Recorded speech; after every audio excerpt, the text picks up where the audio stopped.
But thank you for coming as always. Welcome with a statement from Coach, and then questions for seniors, Asia Thomas and Kristine Anigwe. Hey guys, thanks for being here. MC just reminded us that we just went through the toughest stretch of 4 games, I think, by statistical numbers that any team will have in the country all year. And yet, I say this with a whole lot of respect for the teams that we played against. We're disappointed.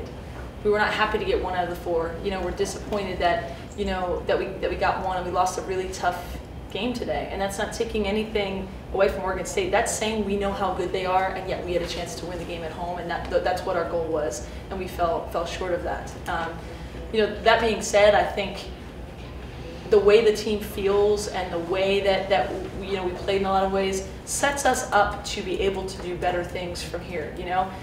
If that's the toughest stretch, it doesn't get that much easier in the Pac-12. We have 4 of our final 6 on the road, and teams are playing really well all over the league. But I think that we've probably learned some valuable lessons going through this stretch, even though we want it to be better than 1 and 3 of what we need to do to compete with the top 10 teams in the country and win those games. And at the same time, I think it's made us hungrier to do what we need to do, in the final 6 regular season games.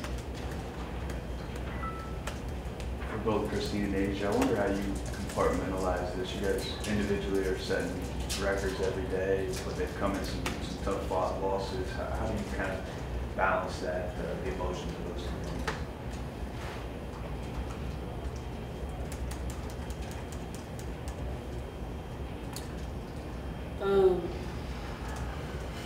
Yeah, these records, legacy, that's nice. But I think what's more important is getting these wins, really, for us. At the position that we're at right now, we need to get wins to prepare for the future and even look forward to the future. We just got to be more hungry. We got to really want it. And I think this will set us up, but I don't think we want to be in that position for us, to be set up like that. Us 2, we're gonna do what we need to do. Let's just say that from now on. You guys put up numbers against Oregon State that a lot of teams haven't been able to do this year. You started talking about that. Do you think this maybe sets you guys up for where you want to go down the stretch here? I hope so. I think once you raise the level of play, then you raise the bar. So with these 2 sitting here, right? Kristine has 31 points and 18 rebounds, and I'm on her about the 1 turnover.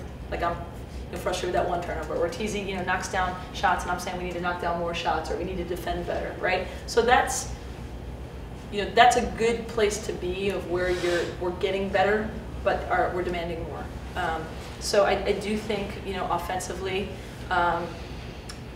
we've done some things in these last couple games that we knew we were capable of, but haven't been able to do the inside-outside, game. And we know we've been exposed on defense a little bit against great teams, and we're talking about just being sharper, like not having mistakes where we got to make these great players. Like, Slocum's a great player. You got to make her make tough shots. You can't have the 1 or 2 where you mess up, right? Or Goodman's a great 3-point shooter. We can't let her get to the free throw line 5 times. Like, those kinds of things. So I think the narrative has changed slightly, which is a good thing. But we also sort of earned the right to be frustrated in losing this game because we're close, but we weren't good enough, and we have to be realistic about that too. What do you think happened in the final couple minutes of that second quarter? You guys got as much as 10, and they cut it 2 and then 2 at that. What happened in those minutes that allowed them to cut that lead?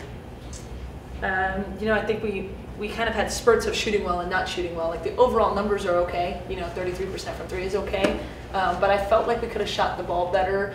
So maybe I can't remember exactly that. So, when they kind of cut down our lead there. I thought in the 3rd quarter, when they took a lead, it was a couple of plays in a row where we weren't locked in enough, and they made us pay. I think they got 2 transition looks, really quickly, a couple of and ones. So that's stands out more to me. That run, I think, the end of the 2nd quarter was them battling back. Goodman had 5 quick ones, off of a 3 and a 2 out the ball screen. I think that was a problem. Like, they closed the gap more quickly than we would have wanted them to when we had the lead.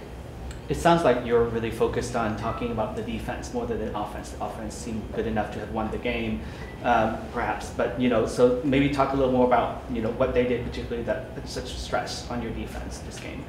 to be honest, like I think it's a little bit of both because they're really good and you can't get a stop every time. Like I think we're capable of making more shots than we made. So again, that's a different place to be, right? To take, hit 33% of our threes and feeling like I think we're capable of making a few more and, and having more of a cushion.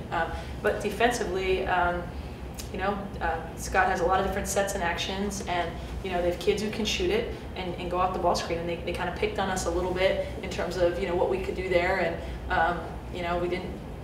we gave up too many easy scores off the ball screen action, and it's tough when you have a 6'9" kid, right? How much do you allow KA to rim protect and move over, because in the past it was 6'9" kid, and our guards had trouble sort of on their own containing Slocum, as does anybody in the country. She's really good, and I thought we could have done a better job on Goodman. The ball screen action, their ability to kind of run some different sets that isolate people. I think adding on to that, like Destiny is very urgent, and she realizes that she's down by 10 and she attacks and gets players open, and that's what they did. Like, they didn't let us capitalize. They didn't let us feel like we had any edge on them, even though they were down by 10. So I feel like, but defensively moving forward, I think we just need to be just more like aggressive and understand that doing our game plan and sticking to it. And I feel like we're going to do that.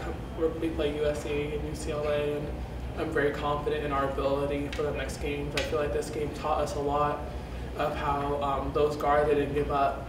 They did their game plan and then eventually won. But for us, I'm really proud of this team, because last year we would have crumbled, and this year we actually fought. We were up by 10. People aren't just up by 10 to Oregon State. They're a top 10 team for a reason.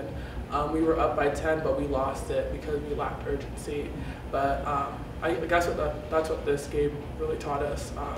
Staying urgent, staying on, just keep going, and don't be satisfied, and don't give up. Got time for one last question. Lindsay, can you talk about the significance of the LA trip now?